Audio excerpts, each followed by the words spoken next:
Ari Bias siap hadapi Agnes Mo yang mengajukan kasasi atas denda 1,5 miliar rupiah.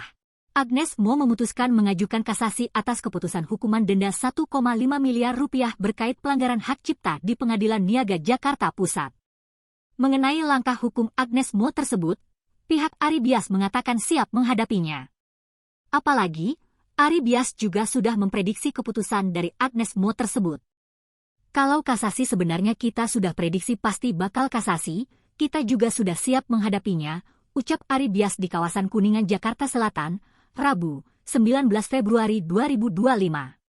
Ari Bias merasa bahwa tidak ada dampak apapun pada dirinya ketika Agnes memutuskan untuk mengajukan kasasi. Ia merasa pertarungannya sudah selesai saat berada di pengadilan kemarin dan berhasil memenangkan gugatan. Ari tak mempermasalahkan jika Agnes kemudian roadshow keliling podcast untuk menjelaskan statementnya.